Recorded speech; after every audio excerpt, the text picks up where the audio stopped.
우리 모든 사람들은 그 환경에 의해서 좌우되는 사람들입니다. 환경에 지배를 받는 사람들이지요. 그래서 어떤 환경에 있냐에 따라서 그 사람의 인격도 삶도 만들어지게 됩니다. 우리가 지금 한국에서 살고 있기 때문에 우리는 이제 한국 사람이죠. 한국 문화가 있고 한국의 언어가 있습니다. 여러분들이 다른 나라에 이민을 간다고 한번 생각해 보십시오. 이민을 가게 되면 그 나라의 문화에 익숙해지게 되고 동화되기 마련입니다.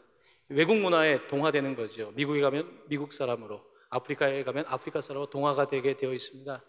자, 오늘 우리가 읽은 이 여호수아의 말씀은 그 여호수아가 이제 나이가 많고 이제 고별 설교로 주는 말씀인데요. 이제 너희들이 이스라엘 백성들이 가나안 땅에 도착해서 그곳에서 살아갈 때에 그 환경 속에서 어떻게 살아가야 되는가, 동거하면서 이방인들과 동거하면서 어떻게 살아가는가에 대한 문제를 다루고 있습니다. 이게 동거를 하다 보면 동화되게 되어 있습니다. 이게 결혼하신 분들도 있겠지만 결혼한 부부들이 우리가 닮았다 그러죠. 닮았다고 하는 이유는 그들이 동거를 하기 때문에 그렇습니다. 동거를 하다 보면 동화되게 되어 있습니다. 상대방에게 동화되게 되어 있습니다. 오늘 읽은 말씀은 특별히 이 여호수아가 그러면 이제 유대인들이 이스라엘 사람들이 다른 민족들과 함께 그 땅에서 동거할 때 어떻게 해야 되는가에 대한 이야기를 담고 있는데요. 우리는 흔히 이렇게 생각합니다. 여호수아 때 가나안 땅을 다 점령했다. 여러분, 성경은 그렇게 말하지 않습니다. 여호수아 때 가나안 땅을 다 점령하지 않았습니다. 땅의 일부만 얻었고 여호수아가 죽을 때에는 땅이 굉장히 많이 남아 있었다는 사실입니다. 여호수아 13장 1절은 이렇게 기록을 하고 있습니다. 여호수아가 나이가 많아 늙음에 여호와께서 그에게 이르시되 너는 나이가 많아 늙었고, 그 다음 구절입니다. 함께 읽어볼까요? 얻을 땅이 매우 많이 남아 있도다. 여호수아가 늙었는데 아직도 얻을 땅이 매우 많이 남아 있었다는 겁니다. 여러분 어떻게 생각하세요? 가나안 땅에 여호수아가 다 점령한 거라고 생각했죠. 12지파에게 땅을 분배했는데 분배를 한 거예요. 저긴 너네 땅이라고 말했는데 그 땅이 내 거가 아니라 가서 차지하라는 이야기입니다. 일부는 내 땅이었지만 일부는 가서 개척하라고. 여호수아를 읽다 보면 스스로 개척하라는 말이 상당히 많이 나옵니다. 땅은 분배가 되어 있는데 스스로 개척해라. 자, 그런데 이제 이렇게 많은 이방 사람들이 있는데 마치 우리가 그리스도인들이 세상 속에서 살아가는 것처럼 어떻게 하면 그 이방 땅에서 동화되지 않고 살아갈 것인가? 오늘 모세가 주는 그 첫 번째 그 방법은 바로 율법을 지키는 것, 하나님의 말씀을 지키는 것이라고 말씀하고 있습니다. 오늘 읽었던 6절은 이렇게 되어 있습니다. 너희는 크게 힘써 모세의 율법책에 기록된 것을 다 지켜 행하라. 모세 율법책에 기록된 것을 다 지켜 행하는데 앞에 뭐라고 되어 있냐면 크게 힘써. 크게 힘써. 아주 용기를 내어서 이게 하나님의 말씀을 지키는 것이 쉬운 게 아닌 거예요. 이게 수동적인 게 아닌 거예요. 아주 크게 힘쓰지 않으면 이게 안 된다는 것입니다. 그리고 두 번째 뭐라고 되어 있냐면 다 지켜라. 다 지켜라. 이스라엘 사람들이 가지고 있는 율법의 숫자가 이제 계명을 613개라고 하죠. 613개의 계명을 다 지켜라. 다 지켜라. 그리고 다 지키는 것이 얼마나 어렵습니까? 근데 다 지키라고 하는 것입니다. 왜냐하면 지키지 않으면 어떤 일이 있냐면 너희들이 우로나 좌로나 치우치게 되기 때문에 라고 말하고 있습니다. 여러분, 우리 사람들은 누구나 이 치우치는 사람들입니다. 어떤 사람들은 우쪽으로 치우치는 사람이 있고 어떤 사람은 좌쪽으로 치우치는 사람이 있습니다. 정치적으로도 우가 있고 좌가 있습니다. 그렇죠? 성격도 전부 다 우가 있고 좌가 있습니다. 외향적인 사람이 있고 내향적인 사람이 있는 것입니다. 사람은 다 치우치게 되어 있어요. 성경이 말하는 치우침이라고 하는 것은 어떤 성격의 치우침이 아니라 우리는 기본적으로 죄로 인해서 우리가 생각하는 것이, 우리가 의도하는 것이 그렇게 정도로 가지 못한다는 것입니다. 여호수아는 이스라엘 백성들에게 요구를 합니다. 좌로나 우로나 치우치지 말라. 좌에 있는 우상, 우에 있는 우상을 따라가지 말고 오직 하나님의 말씀을 열심히 지키면서 살아가는 것만이 우리가 이 가나안 땅에서 그들에게 동화되지 않고 변질되지 않고 하나님의 백성으로 살아가는 것이다 라고 그들에게 선포하고 있는 것입니다. 여러분, 빌리 그레함 목사님을 여러분 세대는 잘 모르겠죠. 저도 뭐 저보다는 더 윗세대입니다. 빌리 그레함, 미국의 목사님 하면 빌리 그레함 아닙니까? 이 빌리 그레함 목사님이 한참 이제 목회를 할 때에 그런 고민이 많을 때에 어떤 할리우드 그 스타가 빌리 그레이엄 목사님한테 그런 이야기를 했다고 하죠. 목사님, 절대로 헐리우드랑 싸우려고 하지 마십시오. 영적인 싸움을 한다고 하면서 너무 헐리우드랑 싸우려고 하지 마십시오. 헐리우드랑 싸운다는 건 뭡니까? 헐리우드를 흉내내지 말라는 것입니다. 목사님, 헐리우드를 흉내내지 말고 헐리우드가 줄 수 없는 것을 주십시오. 헐리우드가 주는 문화, 헐리우드가 주는 화려함, 그와 같은 문화적인 컨텐츠들이 아니라 하나님이 주실 수 있는 말씀을 주십시오. 그런 이야기를 했다고 합니다. 여러분 어떻습니까? 요즘은 우리 예배도 상당히 어떤 문화적인 데 민감하죠. 문화적인 것을 따라가려고 애를 쓰는데 자칫하다 보면 정말로 우리가 가지고 있는 하나님께서 주신 고유의 것이 아니라 오른쪽 왼쪽으로 가지 말아야 될 길을 따라가게 되고 우상 숭배적인 요소들이 우리의 삶에 들어오게 될 수 있다는 것입니다. 여호수아는 오늘 이 말씀을 통해서 이스라엘 백성들에게 특별히 우상 숭배에 대해서 이 네 가지의 단계를 제시하고 있는데요, 7절 말씀입니다. 7절에 네 가지가 나타나는데 첫 번째입니다. 첫 번째는 뭐냐면 거기에 들어가지 말라는 것입니다. 우상 쪽에 들어가지 말라. 너희 중에 남아있는 이 민족들 중에 들어가지 말라. 여러분, 나는 그렇게 생각할 수 있습니다. 나는 괜찮은 사람이니까, 나는 좋은 사람이니까 나는 들어가도 별로 동화되지 않을 거야. 나는 저런 친구들에게 동화되지 않을 거야. 나는 세상의 친구들 동화되지 않을 거야. 우리가 세상을 피할 수 없지만 과연 내가 동화되지 않을 수 있을까요? 우린 요셉에게서 이 우상 숭배적인 요소를 어떻게 다뤄야 되는지 성경의 요셉을 통해서 볼 수 있습니다. 요셉이 바로의 그 시위대장인 보디발의 집에 있을 때 여러분도 잘 아시다시피 그의 아내가 그 요셉을 유혹합니다. 이 유혹에 대해서 요셉이 어떻게 됐는지를 우리는 보면서 어떻게 우상을 대해야 되는지 첫 번째 원리를 깨닫게 됩니다. 우리 한번 화면을 보면서 한 목소리로 봉독하도록 하겠습니다. 여인이 날마다 요셉에게 청하였으나 요셉이 듣지 아니하며 동침하지 아니할 뿐더러 함께 있지도 아니하니라. 자, 마지막 부분 다시 한번 읽어볼까요? 함께 있지도 아니하니라. 여러분, 요셉도 젊은 남자입니다. 요셉도 사람입니다. 그런데 오늘 말씀 뭐라고 합니까? 이 여인에게 가까이 하면 그 다음 진도가 나가게 돼 있습니다. 그 다음 진도가 나가게 돼 있기 때문에 요셉은 어떻게 하냐면 함께 있지도 아니하니라. 요셉은 자기를 믿지 않습니다. 여러분 자신을 믿으십니까? 여러분 자신을 믿으세요? 나는 나를 믿을 수 없습니다. 여러분, 다른 사람은 못 믿죠. 하지만 나는 믿지 않습니까? 이것이 얼마나 허황된 생각입니까? 나를 믿는다는 것은 어쩌면 상당히 어리석은 생각이라는 것입니다. 요셉은 그래서 함께 있지도 아니하는 이런 선택을 하게 됩니다. 이것이 바로 여호수아가 그들에게 요구했던 것입니다. 굳이 들어가려고 하지 말아라. 굳이 할리우드를 따라가려고 하지 말고 굳이 따라가면서 그렇게 할 필요 없다라고 말하고 있는 것입니다. 자, 두 번째 단계입니다. 두 번째, 그 지역에 들어가게 되면 어떤 일이 벌어지냐면 두 번째는 그들의 신의 이름을 부르는 것입니다. 여호수아는 그들의 신의 이름을 부르지 말라라고 말하고 있습니다. 여러분, 일단 들어가게 되면 신의 이름을 부르게 되죠. 그와 같은 우리가 그 이야기는 여러분이 잘 아는 솔로몬 왕의 이야기에서 찾을 수가 있습니다. 여러분, 솔로몬 왕은 이스라엘 역사에서 가장 훌륭한 왕이었습니다. 그 솔로몬 때의 영토가 가장 확장됐었고요, 정치적으로, 외교적으로, 문화적으로 가장 경제적으로 융성한 시대를 살아가고 있었습니다. 그가 똑똑했기 때문에 참 통치를 잘하는 왕이었습니다. 그런데 이 솔로몬이 가지고 있었던 문제가 있었습니다. 그가 다른 신들의 이름을 부르게 했던 건데요. 자, 오늘 성경에 보면 그가 말년에 어떠한 잘못을 했는지에 대해서 열왕기상 11장 4절을 기록하고 있는 내용을 보게 되는데요, 우리 한 번 더 한 목소리로 같이 봉독하도록 하겠습니다. 솔로몬의 나이가 많을 때에 그의 여인들이 그의 마음을 돌려 다른 신들을 따르게 하였으므로 왕의 마음이 그의 아버지 다윗의 마음과 같지 아니하여 그의 하나님 여호와 앞에 온전하지 못하였으니. 다윗의 마음과 달랐다는 것입니다. 여인들이 그의 마음을 돌려서 다른 신들을 따르겠다, 다른 신들의 이름을 부르겠다는 것입니다. 이 솔로몬은 혼합주의적인 정책을 썼던 왕입니다. 혼합주의라고 하는 것은 그가 외교적으로, 정치적으로 자신의 자리를 곤고하게 하기 위해서 주변 국들에 있는 그 왕들의 공주들을 받아들인 것입니다. 정략 결혼이라 그러죠. 정략적으로 결혼을 한 거예요.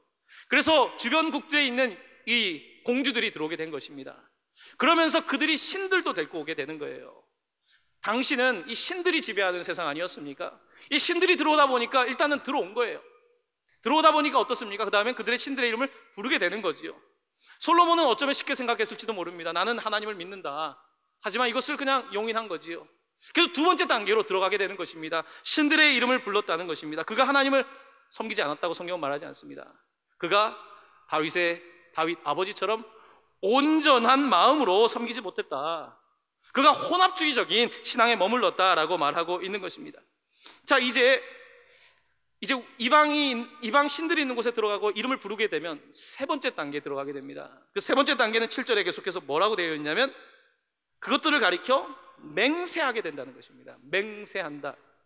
맹세한다는 것은 서약을 맺는다는 거죠. 서약을 한다는 것입니다. 우리가 결혼할 때에 서약을 하지요. 내가 이 사람과 헤어지지 않겠다. 내가 평생을 함께 하겠다. 맹세하는 거 아니겠습니까? 맹세한다는 것은, 서약한다는 것은 이제 매인다는 겁니다.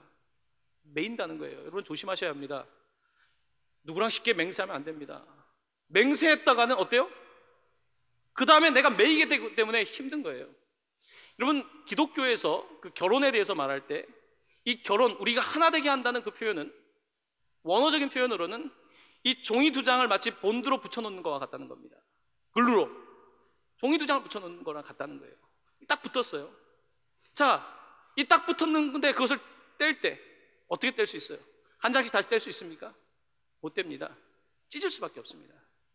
이 부부가 헤어질 때 여기 계신 분들 중에도 부모님들이 그런 아픔을 겪은 일들이 있을 겁니다. 이게 찢어지는 거거든요. 부부 사이뿐만 아니라 가정이 찢어지는 고통이거든요.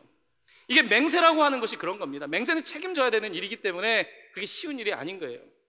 예수님께서도 이 맹세에 관해서 특별히 이 세상에서 맹세하지 말라는 말씀을 하셨는데요, 마태복음 5장은 이 맹세에 관해서 예수님께서 아주 정확하게 해주신 말씀이 기록되어 있는데요, 제가 여러분을 위해서 한번 봉독해 올려드리도록 하겠습니다.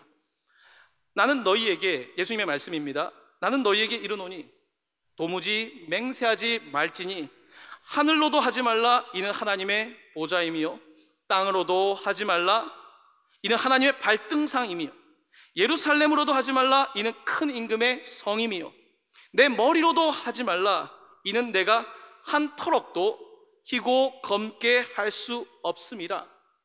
오직 너희 말은 옳다 옳다, 아니라 아니라 하라. 이에서 지나는 것은 악으로부터 나느니라.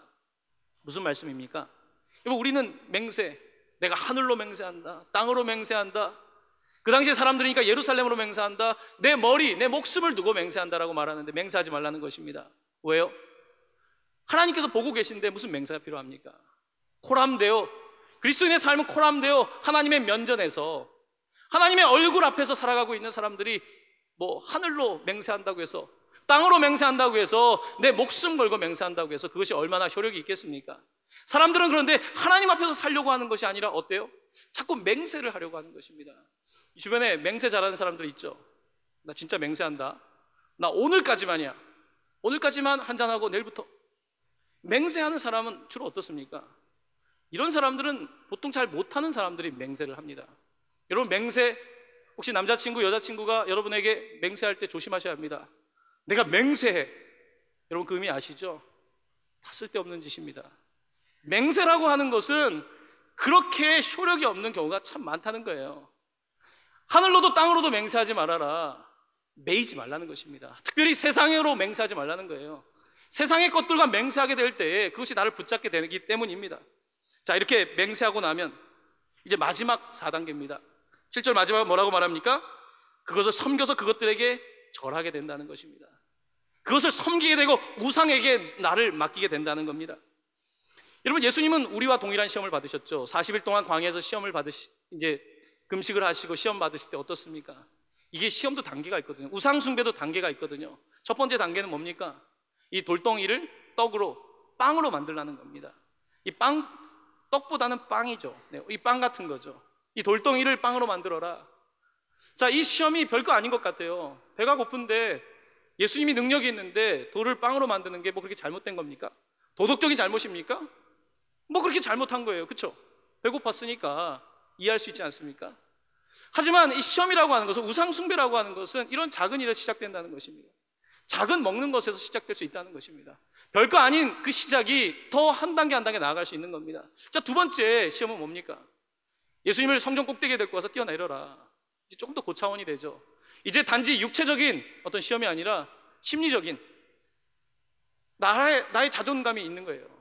내가 그래도 하나님의 아들인데 공중에서 뛰어내리고 사람들에게 인정받고 칭찬받고 명예도 얻고 상당히 심리적으로 조금 더 섬세한 유혹이 되는 것입니다.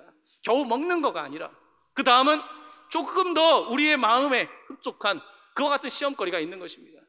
자, 세 번째는 뭡니까?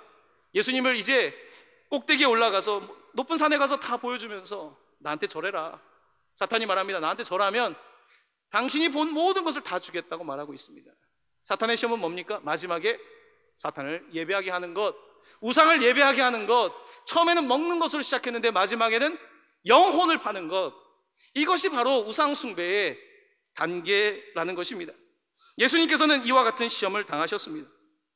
여러분이 가장 사랑하는 우상은 무엇입니까? 여러분이 가장 걱정하는 것은 무엇입니까? 여러분이 가장 돈을 쓰고 있는 우상은 무엇입니까? 자, 우상을 대적하는 최고의 방법은 첫 번째, 들어가지 않으면 제일 좋습니다. 들어가지 않으면 제일 좋은데 여러분, 우리가 약하잖아요. 들어가게 될 수 있지 않습니까? 2단계, 3단계 되지 않습니까? 어때요? 들어가게 되죠. 잘못된 것에 컴퓨터에도 클릭을 하고 들어가게 되지 않습니까? 들어가면 어떻습니까? 그것이 나를 붙잡게 되고 2단계, 3단계를 지나가면서 이제는 어떻게 돼요? 역시 나는 어쩔 수 없나 봐. 이 무서운 건요, 우상숭배가 주는 가장 큰 적은 죄책감입니다. 나는 나쁜 놈이야. 나는 형편없는 놈이야. 난 더러운 놈이야. 나에 대한 정죄함이 나 스스로부터 생겨나는 거거든요. 그러면서 어떻게 됩니까? 나는 그 다음 단계는 뭐예요? 역시 난 안 돼. 더 깊은 수렁으로 빠지는 것입니다. 여러분, 알코올 중독자들이 그렇습니다. 만나서 조금 한 달 정도 금주의 경험이 있다가 그 다음에 어떤 계기를 만나서 또 마시게 돼요. 그 다음에 한 단계 더 들어갑니다. 왜냐하면 나는 쓸모없는 사람이다, 나는 쓰레기다, 이런 식의 생각이 사로잡히게 되면 더 나를 방치하게 되거든요. 성경은 뭐라고 말합니까? 로마서에서 우리가 죄를 지었는데 하나님께서 우리를 상실한 마음에 그대로 남겨둔다는 거예요. 상실한 마음에 그대로 있다 보니까 더 그쪽으로 들어가게 되는 것 아니겠습니까? 이것이 성경이 말하고 있는 우리의 모습입니다. 우상숭배의 모습입니다. 이렇게 2단계, 3단계, 4단계를 지날 때 어떻게 해야 될까요? 다 우리가 그런 경험들이 있지 않습니까? 그때 우리가 할 수 있는 방법 하나입니다. 다시 돌이키는 것밖에 없습니다. 돌이키는 것밖에 없어요. 어제 실수했지만 오늘 용기를 내는 겁니다. 어제 내 모습이 부끄럽지만 주일 예배를 나오는 거예요. 내 모습이 너무 싫지만 다시 하나님 앞에 나오는 거예요. 다른 신을 부를 것이 아니라, 다른 것을 가지고 맹세할 것이 아니라 코람데오, 하나님 면전에 다시 나오는 겁니다. 다시 예배 자리에 나오는 것입니다. 주일날 예배로 안 되니까 평일에도 또 예배하는 겁니다. 그것도 안 되니까 어떻게든지 주님 앞에 나아가서 내 삶의 문제를 해결하고 주님 앞에 나아가기 위해서 계속해서 애를 쓰는 거죠. 이번 주에 어떤 성도님께서 새벽기도 100일을 마친 분이 있었습니다. 여러분, 새벽기도 100일 참 어려운 일이겠죠. 얼마나 힘들었으면, 얼마나 삶의 무게가 힘들었으면 그런 노력을 했을까요? 매일매일 주님 앞에 나오는 것, 이것이 그분의 삶에 얼마나 큰 변화를 가져왔는지. 여러분, 알코올 중독자를 치료하는 모임도 그렇습니다. 매일 오게 합니다. 술 마실 시간에, 저녁 시간에 매일매일 오는 거예요. 매일매일 오면서 이제 그것들을 끊어내는 훈련이 필요한 거죠. 힘들지만 2단계, 3단계, 4단계 같지만 끌어내는 거지요. 이와 같은 과정을 통해서 알코올도, 나를 붙잡고 있는 중독들이 해결되는 그와 같은 역사가 일어나는 거죠. 이 100일 기도를 마쳤던 분은 지금까지 내가 경험해보지 못했던 평안함을, 지금까지 내가 붙잡혀 있었던 그 문제, 두려움으로부터 벗어나게 되고 이제는 용기를 내어서 다시 세상 속에 나아가서 살 수 있겠다고 말하는 이야기를 들었습니다. 그렇습니다. 여러분, 하나님께서는 우리에게 늘 기회를 주시는 것이거든요. 내가 나 스스로가 죄책감에 사로잡힐 것이 아니라 하나님께서 다시 용서하신다는 사실을 믿고 나아오는 것만이 우리를 끊임없이 이 우상 숭배 자리에서 돌이키는 것이거든요. 넘어질 수 있지만 다시 일어나는 거죠. 다시 목자의 음성에 귀를 기울이는 것만이 우리가 하나님을 따라가는 방법이라는 것입니다. 오늘 말씀은 마지막에 11절에서 이렇게 끝을 맺고 있습니다. 우리 한번 11절 말씀 함께 봉독할까요? 그러므로 스스로 조심하여 너희의 하나님 여호와를 사랑하라. 이 이방 땅에 가서 살려면 먼저 하나님의 말씀을 따라서 우로나 자로나 치우치지 말고 사는데 끝은 너희의 하나님 여호와를 사랑하라.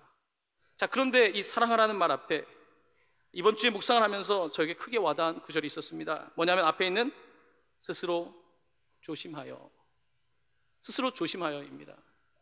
여러분, 우리 시대의 사랑은 내 감정 중심의 사랑입니다. 내 감정이 중요합니다. 내 정서가 중요합니다. 내가 중요합니다. 사랑이라고 하는 것은 내가 아닙니다. 사랑은 굉장히 조심스러운 것입니다. 사랑은 상대방에 대하여 조심스럽게 그 사람에게 다가가는 것입니다. 사랑이라고 하는 것은 상당히 섬세한 것입니다. 사랑이라고 하는 것은 상당히 디테일한 것입니다. 누군가를 사랑한다는 것은 내 욕망이 아닙니다. 누군가를 사랑한다는 것은 내 감정에 충실한 것도 아닙니다. 누군가를 사랑한다는 것은 상당히 섬세한 것입니다. 조심스러운 것입니다. 우리는 하나님을 대할 때에 어떻게 대합니까? 하나님을 조심스럽게 대하십니까? 우리가 무소부재하신 하나님, 한자로 하죠. 무소부재, 어디에나 계신 하나님, 편만하신 하나님, 어디에나 계신 omnipresent한, 아무데나 계신 하나님, 이렇게 말하지 않습니까? 자, 그런데 거기에는 자칫 함정이 있을 수 있습니다. 하나님 어디에나 계시니까, 또 언제나 계시니까 어떻게 하나님을 바라봅니까? 이렇게 언제든지 하나님을 잡으면 될 것처럼. 물론 하나님은 그렇게 잡히실 때도 있지만, 하나님은 우리가 너무나 그렇게 조심스럽지 않게 대한다고 한다면 술 취했을 때 불러내는 친구가 아니지 않습니까? 하나님은 우리가 기분 상할 때 불러내는 내 감정을 다독여주는 그런 친구가 아니지 않습니까? 하나님이 그런 분입니까? 하나님이 우리를 만드실 때 얼마나 섬세하게 만드셨습니까? 한 사람 한 사람을 얼마나 섬세하게 빚으셨습니까? 얼마나 거기에 애정을 다해서 생기를 불어넣으셨습니까? 하나님은 우리를 그렇게 섬세하게 사랑하시고 섬세하게 만지시고 섬세하게 이끄심에도 불구하고 얼마나 우리는 하나님을 섬세하지 못하게 굉장히 자기 중심으로, 자기 충족적으로, 자기 만족적으로 하나님을 예배한다고, 사랑한다며 살아가고 있습니까? 오늘 말씀은 우리에게 하나님을 사랑한다는 것은 하나님의 말씀을 듣는 것이다.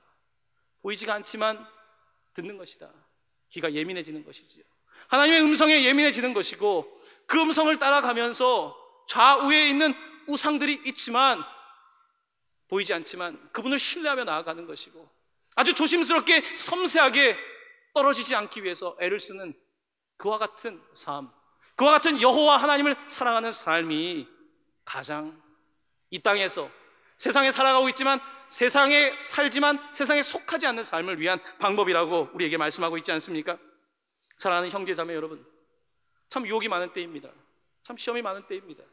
아마 여러분의 청춘은 더 그럴 것입니다. 젊은 나이라고 하는 것이 그러지 않았겠습니까? 저도 그랬던 것 같습니다. 더더욱 그랬던 것 같습니다. 자, 이와 같은 때에 어떻게 살아가야 되겠습니까? 어떻게 살아가는 것이 바른 삶이겠습니까? 여러분에게 오늘 말씀을 통하여 도전합니다. 좌로나 우로나 치우치는 성향은 이미 여러분에게 있습니다. 이미 여러분은 어딘가로 치우쳐 있습니다. 치우칠 때마다 하나님의 말씀을 듣는 방법밖에 없습니다. 여러분 스스로가 볼 수가 없습니다. 누구도 미래에 대해서 말할 수가 없습니다. 이것은 인간의 착각일 뿐입니다. 보이지 않는 세상을 살아가면서 우리가 기댈 수 있는 유일한 것은 바로 하나님 아버지이시며 우리를 위하여 죽으시고 부활하신 그 예수 그리스도를 따라가는 것뿐입니다. 그분을 따라갈 때 우리는 사랑이 무엇인지, 내가 누구인지, 내 삶의 목적이 무엇인지 분명히 깨닫게 될 것이며, 그 가운데서 세상이 주는 쾌락이 아니라, 플레저가 아니라 하나님께서 주시는 영원한 자유, 프리덤이라고 하는 그 놀라운 선물을 경험하게 될 것입니다. 사랑하는 형제자매 여러분, 이 놀라운 하나님의 은혜가 여러분 가운데 함께 계시기를 예수님의 이름으로 간절히 축원합니다.